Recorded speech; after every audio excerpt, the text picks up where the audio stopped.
ஆயுர்வேத மருத்துவம்னு சொன்னா herbs, plants எல்லாம் mix ஆன இயற்கையான ஒரு மருத்துவ முறைன்னு சொல்லி நம்ம எல்லாருக்குமே தெரியும். அந்த ஆயுர்வேத முறையில எக்ஸ்பர்ட் தான் ஏன்ஷியன்ட் இந்தியன்ஸ்னு சொல்லலாம். ஸோ அவங்க எக்ஸ்ட்ரீமான ரிஸ்க் எல்லாம் எடுத்து ரொம்பவே ஆச்சரியமான முறையில மருத்துவத்தை செஞ்சிருக்காங்க. ஸோ இன்னைக்கு இந்த வீடியோவில் நம்ம என்ன பார்க்க போறோம்னா ஏன்ஷியன்ட் இந்தியன்ஸோட ஆயுர்வேத முறையும் அவங்களோட மெர்குரி பேஸ்டான ட்ரீட்மெண்ட்ஸும். ஸோ இதுல என்ன டேஞ்சர் இருக்கு, இது எல்லாத்துக்கும் பின்னால் இருக்கிற சயின்ஸ் என்னன்னு சொல்லி ஏன்ஷியன்ட் இந்தியன்ஸோட ஆயுர்வேதோட ஷாக்கிங்கான சைடை ஃபுல்லா பார்க்கலாம். இப்போ வாங்க வீடியோக்குள்ள போகலாம்.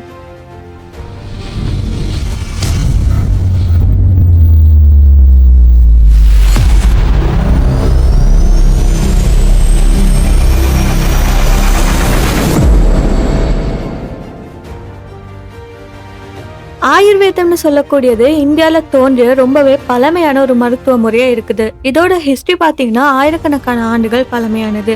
இந்த ஆயுர்வேதத்துல முக்கியமான கருத்து என்னன்னா, மனிதனோட உடலும் மனமும் இயற்கையோட சமநிலையில இருக்க வேணும்னு சொல்றது. ஸோ இந்த மருத்துவ முறையில பார்த்தீங்கன்னா உடலோட 3 முக்கிய சக்திகளால இயங்குதுன்னு சொல்லி கூறப்படுது. அதுல பார்த்தீங்கன்னா வாதம், பித்தம், கஃபம். ஸோ இது 3 தான் சமநிலையில இருந்துச்சுன்னா மனிதன் ஆரோக்கியமா இருப்பான்னு சொல்லி ஆயுர்வேதம் சொல்லுது. ஸோ இந்த சமநிலை குலைந்தா தான் மனிதனுக்கு நோய் உருவாகுன்னு சொல்லி அவங்க நம்புறாங்க. ஸோ இந்த ஆயுர்வேதத்துல மருந்துகள் தயாரிக்க மூலிகைகள், வேர், இலைகள், மரப்பட்டைகள், கனிமங்கள்னு சொல்லி நிறைய இயற்கை பொருட்கள் எல்லாம் பயன்படுத்தப்படும். அதாவது இயற்கையில கிடைக்கக்கூடிய எல்லாத்தையுமே மருத்துவமா மாற்றக்கூடிய அறிவு பழமையான இந்தியர்கள் கிட்ட இருந்திருக்கு. ஆனா அங்க ஆச்சரியமான விஷயம் என்னன்னா, இந்த ஆயுர்வேதத்துல மூலிகைகள் மட்டும் இல்லாம உலோகங்கள், கனிமங்கள் இதெல்லாம் கூட மருந்துகளா பயன்படுத்தி இருக்காங்க. ஸோ இதுல ரொம்பவுமே அதிர்ச்சி தரக்கூடியது என்னன்னா, பாதரசம் அதாவது மேற்குறின்னு சொல்லக்கூடிய ஒரு உலோகத்தை இயற்கை மருத்துவத்துக்கு பயன்படுத்தி இருக்காங்க. ஸோ இயற்கை மருத்துவம்னு சொல்ற பேர்ல இவ்வளவு சக்தி வாய்ந்த ஒரு ஆபத்தான பொருளை மருந்தாக மாற்ற முடியுதுன்னு சொல்லக்கூடியதான் ஆயுர்வேத உலகத்தை இன்னும் ஆராயறதுக்கான காரணமா இருந்துச்சு. இந்த மேற்குறி பாதரசம் அப்படின்னா என்னன்னு பார்க்கலாம். ஸோ இது ஒரு உலோகம் தான். இது சாதாரணம் பார்த்தா எல்லாருக்குமே தெரியும், ரொம்பவே நச்சு வாய்ந்த பொருள். நவீன அறிவியல்ல இது அமெரிக்கா, ஐரோப்பா, இந்தியா போன்ற எல்லா நாடுகள்லயுமே ரொம்பவே ஆபத்தான உலோகமாக வகைப்படுத்தி இருக்கு. ஆனாலுமே ஏன்ஷியன்ட் இந்தியன்ஸ் பார்த்தீங்கன்னா அவங்களோட ஆயுர்வேத மருத்துவ முறையில இதுக்கு வேறுபட்ட ஒரு நம்பிக்கையை வச்சிருந்தாங்க. அவங்க சொல்றது என்னன்னா, இந்த மேற்குறின்னு சொல்லக்கூடிய பாதரசம் நச்சுத்தன்மையானது ஒன்று தான். ஆனாலுமே அது சரியான முறையில சுத்தம் செய்து எடுத்தா, குறிப்பிட்ட முறையில அது செயலாக்கினா இது ரொம்பவுமே சக்தி வாய்ந்த, அது மட்டும் இல்லாம நோய்களுக்கு பலன் தரக்கூடிய ஒரு மெடிசினா மாறும்னு சொல்லி, அதாவது இந்த பாதரசத்தோட ஆபத்தான தன்மையை குறைச்சி செயலாக்க முறைகள் மூலம் மருந்தா மாற்ற முடியும்னு சொல்லி அவங்க நம்பியிருந்தாங்க. இதுதான் ரொம்பவே ஆச்சரியமான விஷயம்னு சொல்லப்படுது. ஸோ இதோட நச்சுத்தன்மையை குறைக்கிறதுக்காக இந்த பாதரசத்தை வேற இயற்கை பொருட்களோட கலந்திருக்காங்க. அது மட்டும் இல்லாம நீண்ட நேரம் வெப்பம் கொடுத்து சுட்டு இருக்காங்க. சில பிற கனிமங்கள் மற்றும் மூலிகைகளோட எல்லாம் சேர்த்து சுத்தம் செஞ்சிருக்காங்க. ஸோ இந்த முறைகள் மூலம் பார்த்தீங்கன்னா இந்த பாதரசத்தோட விஷத்தன்மை குறைஞ்சிருக்கு. ஒரு பலம் வாய்ந்த மருத்துவ பொருளா அது மாறும்னு சொல்லி அவங்க நம்பியிருக்காங்க.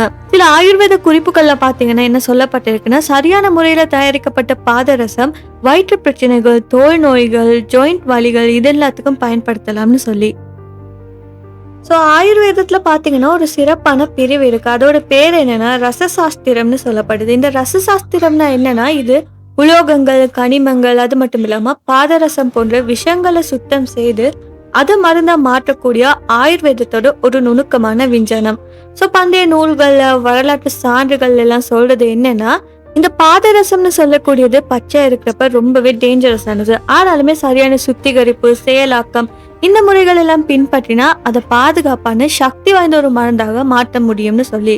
ஸோ இந்த ரசசாஸ்திரத்துல பாத்தீங்கன்னா இதெல்லாம் ரொம்பவே தெளிவா சொல்லப்பட்டிருக்கும். இதெல்லாம் பின்பற்றி தான் அந்த பாதரசத்தோட விஷத்தன்மையை குறைத்து நோய்களுக்கு பலன் தர மாதிரி மருந்தாக உருவாக்கப்படுது அப்படின்னு சொல்லி ஆயுர்வேத சான்றுகள் எல்லாம் கூறுது. ஸோ இது உண்மையிலேயே பார்க்க போனா பொதுவா நச்சுன்னு சொல்லக்கூடிய ஒரு பாதரசத்தை மருந்தாக மாற்றியுள்ள பண்டைய இந்திய ஆயுர்வேத வல்லுநர்களோட அறிவை காட்டக்கூடியதா இருக்குது. இப்ப இந்த பாதரசத்தை எப்படி ஒரு மருந்தா மாத்தினாங்கன்னு சொல்லி பார்க்கலாம். பண்டைய ஆயுர்வேத வைத்தியர்கள் பார்த்தீங்கன்னா பாதரசத்தை நேரடியா யாருக்குமே கொடுக்க மாட்டாங்க. ஏன்னா அது அப்படியே கொடுத்தா அது மிகப்பெரிய விஷம்னு அவங்களுக்கு தெரிஞ்சு வச்சிருந்தாங்க. ஸோ அதனால இந்த பாதரசத்தை மருந்தாக்கா பல படிநிலைகள் கொண்ட ஒரு நீண்ட செயல்முறையை பயன்படுத்தினாங்க.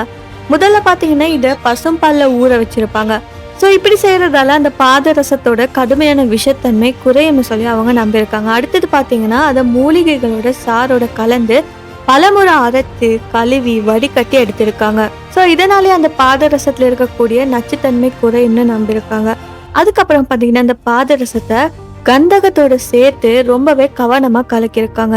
இந்த கலவை பாதரசத்தோட விஷத்தை கட்டுப்படுத்துன்னு சொல்லி ரசசாஸ்திர நூல்கள் எல்லாம் குறிப்பிடப்பட்டிருக்கு. ஸோ இதுக்கப்புறமா நீண்ட நேரம் பார்த்தீங்கன்னா தீல சூடாக்கி மீண்டும் மீண்டும் அரைத்து சுட்டு ரொம்பவே நுண்ணிய நிலைக்கு மாற்றுவாங்க. இந்த செயல்முறை சில நாட்கள், சில சமயம் பல வாரங்கள் கூட எடுத்திருக்கிறதா சொல்லப்படுது. ஸோ இந்த எல்லா படிமுறைகளும் முடிஞ்சதுக்கு அப்புறமா தான் இந்த பாதரசம் ஒரு பொடி வடிவமா மாறும். ஸோ அந்த பொடியை தான் ஆயுர்வேத மருத்துவமாக பயன்படுத்தப்பட்டிருக்கு. இது சில குறிப்பிட்ட நோய்களுக்கு மட்டும் தான் கொடுத்திருக்காங்க.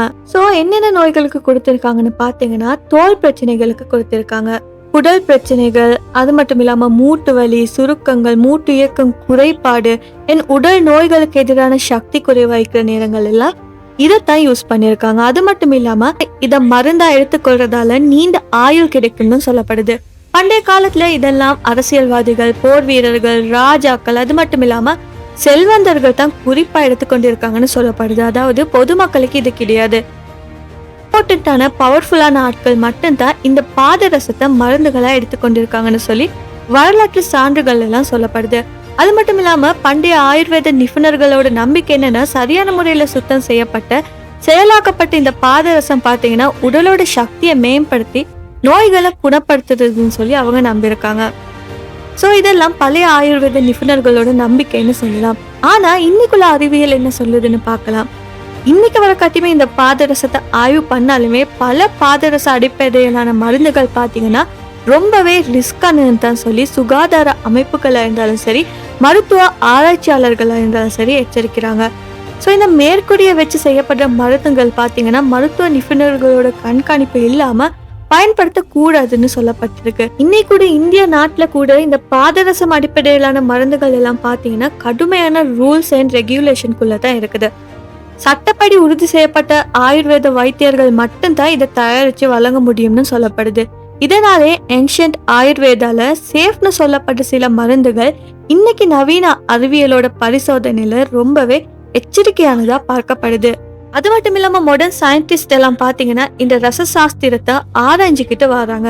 ஸோ ஏன் ஆராய்றாங்கன்னா பண்டைய ஆயுர்வேத நிபுணர்கள் பயன்படுத்தின இந்த பாதரசம் சுத்திகரிப்பு முறைகள் எல்லாம் ரொம்பவே அட்வான்ஸ்டா இருக்குன்னு சொல்லி அவங்க கண்டுபிடிச்சிருக்காங்க.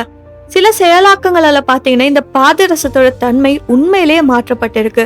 ஸோ அதனால தான் இந்த பாதரசம்னு சொல்லக்கூடிய மருத்துவ முறையோட நம்பிக்கை பாத்தீங்கன்னா ஜஸ்ட் அவங்களோட பிளைண்ட் பிலீஃப் மட்டுமா இருக்கல, சில பகுதி முறைகள்ல உண்மையான விஞ்ஞானம் இருக்குதுன்னு சொல்லி கண்டுபிடிச்சிருக்காங்க.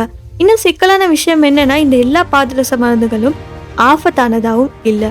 சரியான சுத்திகரிப்பு பிளஸ் செயலாக்கம் பின்பற்றப்படும் போது இந்த மருத்துவத்துல நன்மை இருக்குன்னு சொல்லி ரிசர்ச்ல கண்டுபிடிச்சு உறுதி செய்யப்பட்டிருக்கு.